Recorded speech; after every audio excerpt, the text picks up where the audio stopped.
Baik,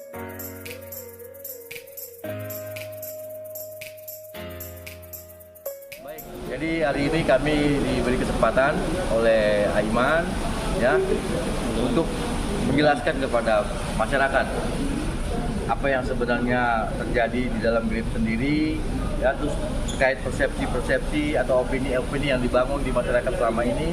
Tadi kami sudah luruskan, sudah jabarkan bahwasanya kami tidak seperti apa yang dituduhkan dan disampaikan oleh berita-berita yang tidak benar, terkhusus kepada ketua umum kami ya. Banyak sekali fitnah-fitnah atau berita-berita zaman dulu beliau yang diungkit-ungkit kembali, berita-berita yang dipenggal-penggal, dipotong-potong sehingga membentuk opini seolah-olah beliau hari ini adalah orang yang sangat tidak baik. Faktanya, nyatanya tadi sudah saya sampaikan di acara Aiman dan didengar oleh seluruh masyarakat bahwasanya GRIP Jaya dengan ketua umumnya Haji Yusuf Masalah tidak seperti apa yang di-framing pada hari ini. Kami adalah orang-orang yang berkumpul dalam sebuah organisasi yang punya tujuan baik bagi masyarakat, bangsa dan negara. Terpulang ada anggota-anggota kami yang melakukan tindakan-tindakan pelanggaran hukum, itu adalah tindak pidana kriminal umum. Itu hal yang umum terjadi. Tindak aparat hukum silakan tangkap, tindak mereka. Itu aja yang saya sampaikan. Terima kasih rekan-rekan wartawan semuanya. Pak Sekjen, apalagi terkait banyak pemberitaan seperti yang ada mengajak berantem, itu menurut Pak Sekjen mereka itu mencari pansos atau seperti apa Pak Sekjen? itu cari panggung aja. Orang ngajak berantem, apa yang mau ngajak berantem? Beneran ngajak berantem? Ya, masa sih gitu? Itu hanya pancingan-pancingan aja. Terus mencari-cari panggung supaya dia dikenal orang, seolah-olah dia berani dengan influence. Aduh, nggak usah nantang-nantang Pak Ketum kita, nggak usah. Beliau sudah tobat. Orang sudah tobat. Kalau beliau belum tobat, habis itu orang kan. Beliau nggak peduli, tapi hari ini kan beliau nggak terpancing dengan hal-hal seperti itu. Pak Sekjen, dengan adanya berita yang tidak enak mungkin dari untuk pihak GRIP sendiri, tidak mengubah mindset dan tujuan GRIP sendiri kan terhadap apa yang sudah dibangun selama ini. Iya.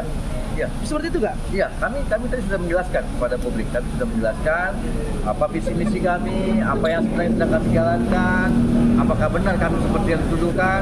Tadi semua sudah kami sampaikan semua. Dan alhamdulillah kami tidak seperti apa yang dituduhkan.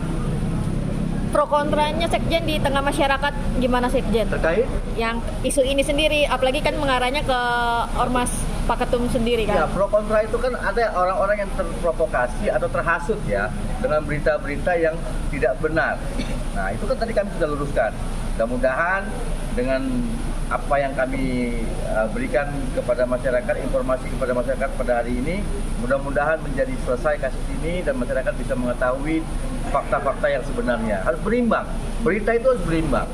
Tidak boleh berita itu kita dengar dari satu pihak, harus dua belah pihak.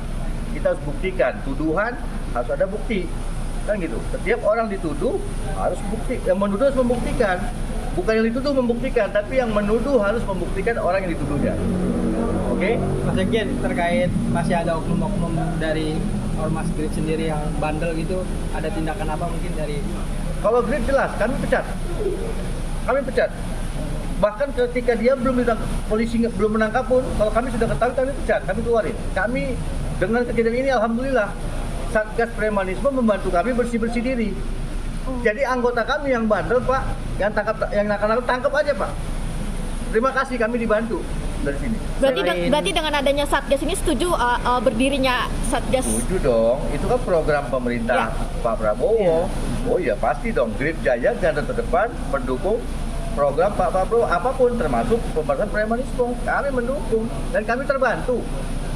Dan salah satunya juga program untuk call center darurat itu tetap akan dilaksanakan? Ya, program kami akan membuat call center darurat untuk masyarakat, memberikan laporan kepada kami apabila ada ditemukan anggota kami yang melakukan tindak pidana atau pemerasan, pemalakan, apapun lah yang mengganggu ketenangan dan ketentraman di masyarakat, laporkan kepada kami, videoin, kirim ke kami akan tindak. Jika itu ada tindak pidananya, kami akan bantu korbannya untuk lapor ke polisi. Itu janji kami. Selain call center itu juga pihak GRIP juga bersedia untuk membantu masyarakat juga nggak Pak Sekjen, bantuan hukum seperti itu? Kalau itu sudah berjalan dari zaman dulu. kami ini memiliki satu lembaga hukum yang di mana mereka ditugaskan oleh ketua umum untuk menerima kasus-kasus yang mana masyarakat terzolimin, ya, masyarakat yang tidak berdaya, ya, Grip hadir di sini. Untuk masyarakat tidak mampu, masyarakat tidak berdaya, untuk masyarakat yang kasus-kasusnya tidak jalan karena dia terzolimin, karena dia tidak mampu, karena dia orang lemah. Grip ada di situ untuk masyarakat. Oke, mungkin Sekjen terakhir kan mungkin ada pro kontra juga tadi saya bilang di masyarakat, artinya ada yang ingin dipertahankan, ada yang ingin dibubarkan untuk ormas sendiri. Kalau Pak Sekjen sendiri ada pesan-pesan buat masyarakat sendiri terkait? Ya, untuk membubarkan sebuah organisasi itu harus ada dasar-dasarnya, ya kan? Kami hari ini nggak merasa sebagai organisasi yang telah memiliki dasar untuk dibubarkan. Kami nggak merasa seperti itu. Dan itu juga harus ada ini dari pengadilan. Jadi nggak serta-merta begitu aja. Bukan, tidak bisa organisasi dibubarkan hanya dengan opini masyarakat. Nggak bisa. Itu berbahaya gitu. Jadi kami nggak merasa kami telah menjadi organisasi yang berbahaya atau meresahkan bagi masyarakat. Terpulang ada anggota kami yang masih bandel melakukan hal-hal yang melanggar hukum, kami juga tidak pungkiri, dan itu kami mohon kepada pihak penegak hukum, tangkap mereka, bantu kami membersihkan itu. Kami juga akan membersihkan diri. Ada pesan terakhir Pak Sekjen untuk masyarakat dengan adanya isu-isu yang digoreng masyarakat itu biar tidak menjadi pro kontra untuk Grip sendiri. Pesannya sendiri untuk masyarakat Pak Sekjen. Ya, untuk masyarakat dalam menerima berita untuk lebih cerdas, lebih tidak mengambil mentah-mentah berita begitu saja. Paling tidak harus cross check, ya kan, dan harus mengetahui ini akun-akun orang benar apa akun fiktif. Ya, banyak itu akun-akun yang menayangkan berita-berita tentang kami itu akunnya setelah dicek akun fiktif. Dan di komen-komennya itu banyak komen-komennya para buzzer-buzzer gitu, akun-akun bayaran. Hati-hati masyarakat, memang Indonesia hari ini darurat buzzer. Kami akan menyuarakan itu. Kami akan menyuarakan kepada pemerintah untuk memberantas para buzzer. Karena buzzer ini kejam.